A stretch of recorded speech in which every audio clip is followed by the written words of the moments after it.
Welcome to the Special Vacation Podcast. I'm your host, Lisa Caslin, and today we're talking to Laura Kane. Laura recently cruised with Autism on the Seas, and we wanted to get her on so she could share her experience and hopefully inspire some of you parents out there who have been on the fence thinking about doing this but haven't pulled the trigger yet. So, hi, Laura. Hi, Lisa. How are you doing? I'm good. Thank you so much for taking the time with us today. Well, thank you for having me. You are very welcome. So just to give folks a little bit of background, Laura has her own blog, and it's called Perfectly Peter, named after her son. And she did a wonderful account of her cruise. And, we were so, just, I guess, honored, really, and thrilled that she did that we thought, well, let's get her on here so she could actually talk about it. So having said that, without further ado, I would love to hear your story, Laura, and I think other folks would, maybe starting with, the first cruise that you took that wasn't Autism on the Seas, but kind of led you to us in some way, shape, or form. Sure. Back in 2016, my parents generously offered to take our extended family on a 4-night cruise. And we hesitated at first. We decided to try it. Peter is 8 years old, and he's pretty severe on the spectrum. He's nonverbal. And going anywhere new is stressful for all of us and stressful for him. We never know what to expect. Sure. But we decided to try it, and so we went on the cruise, and we did enjoy it somewhat because it was different, and I had to cook for the family, and yeah. It was nice to get away, but it was not very restful because we were constantly on top of Peter. He's unaware of dangers, and it's just difficult taking him to new places and getting on elevators, and on a ship you really can't go anywhere else. You're stuck there. Right. And the lines are crazy. Terrible. He's not good at standing in lines. He's not good at waiting for elevators. The muster drill was a chaotic experience, and we, so there were times that it was very stressful. We did not get very much rest on that cruise, and so at the end of it, we thought, well, we probably won't do this again unless we didn't go with Peter or unless we had help. Yeah. Okay, so flash forward, you had your parents swooped in again. Yes, they did. My parents offered to take us all on another cruise, which would be a New Year's Eve cruise from December 28th through January 2nd. And at first, we hesitated because of our experience with the first cruise, but by that time, I had been reading about the Autism on the Seas services and reading all the posts on their Facebook page from the parents and all the testimonies there. And we decided to try it, so we signed up and decided to give it a go. And we ended up determining that it was a wonderful experience. I can't even begin to say how amazing the whole group was, the entire Autism on the Seas staff. All of that anxiety that we had on the first cruise was lifted on this second cruise because they were there constantly to help us. And, there was the one-on-one care. We paid a little extra for one-on-one because he needs that constant behavioral supervision. And pretty much they were there the whole time for us and helped us with everything. It was really amazing.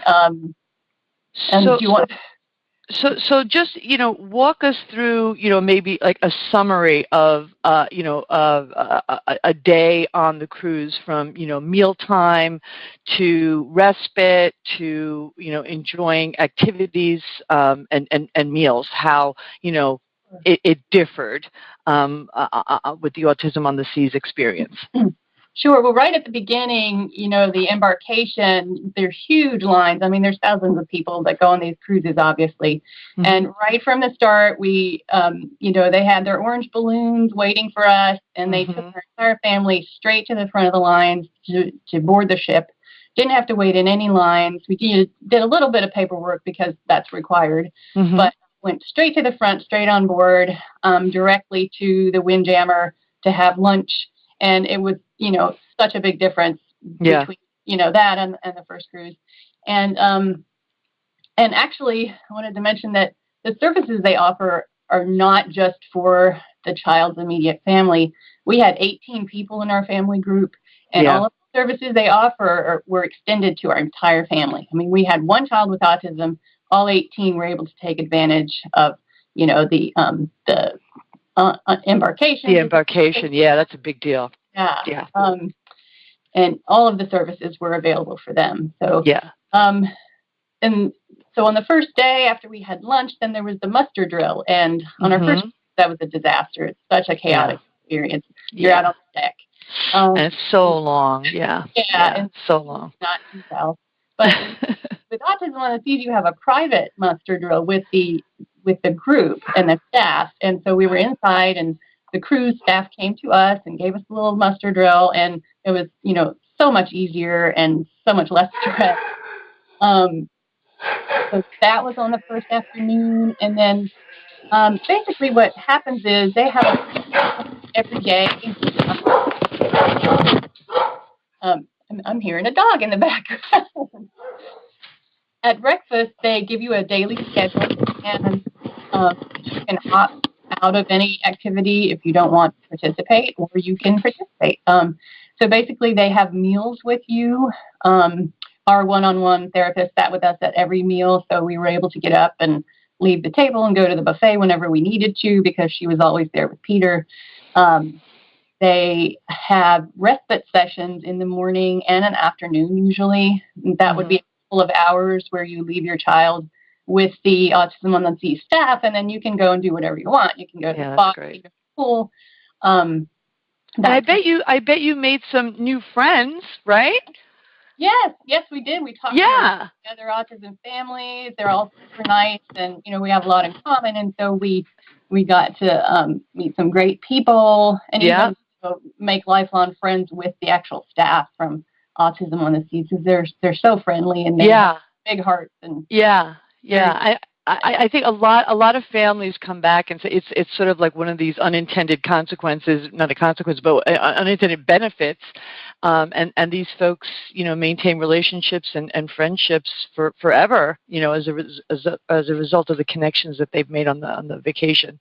Yeah, definitely. We communicate on Facebook and share our pictures, and it's made some lifelong connections. That was really nice.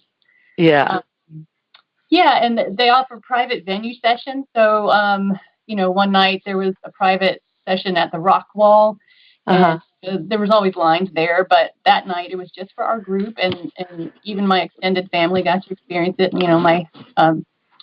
My brother-in-law and my brother and his family, and so they all got to enjoy the Rock Wall. And that's great. Private seating at the shows. There were they reserved rows for our group, so we always knew that we had a seat when we wanted it. They arranged excursions for us. In Cozumel, we went to a private resort, and they had a pool, and there was snorkeling, and there was the beach, and no stress. There was a little restaurant there and restrooms, and they.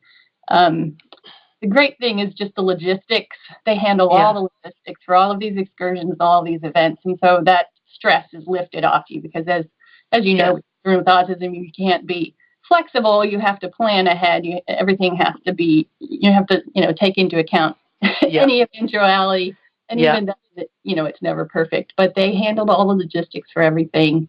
Didn't have to worry about things. They took care of everything. It was awesome. Really amazing. Awesome. One really cool thing was that, we were there for New Year's Eve, and everybody wanted to have formal pictures taken when they were all dressed up. And we thought, there's no way we could get huge family picture, 18 of us. The photographers were all booked, and we're like, oh, forget this. But our group leader, Sandy, said, yes, we're going to have a private session with a photographer, and show up at this time in the lobby with the Christmas tree, and we will have pictures taken. And we did it, and in 10 minutes, we had all these great family photos. She took care of everything. She even held up Peter's iPad to keep him entertained so that he would smile at the camera. Oh, that's great. So just really amazing. All those little things that you don't. I know. Yeah, the devil is in the details when you're traveling with a child who has autism, and people don't get that. But you as a parent of a child with autism certainly understands it, and I'm so appreciative that you're communicating this. If we were to kind of close this with a ribbon on it, and you were to kind of just give a short message to somebody who's been on the fence about this, who might be thinking about it but is so fearful that, oh my God, this is just going to implode and we're going to have a terrible time and we're going to waste thousands of dollars. What is your message to a parent who's thinking about it but is still a little worried about it? Right. I would say just bite the bullet and do it. It is scary to do something like this with your child, but this group, the staff of the Autism on the Seas, they're there to help you. They're there pretty much 24 hours a day if you need them, and they give you so much support and peace of mind. Leaving your child, they're all very qualified people. All of their staff work in autism in some format or in some therapy. You have freedom to do some things away from your child with your other family members or your spouse. And then you just have some great memories, smiles of your children and their laughter and hugs. Yeah. So I think that, any family could benefit from this. And I don't think that anyone will regret it because it was a great experience. Thank you so much, Laura. We want to have you back again, and we want you to cruise with us again. Oh, I would love to. All right. Listen, you have a great day, and thanks again. Okay. Thank you very much. Bye-bye. Bye-bye.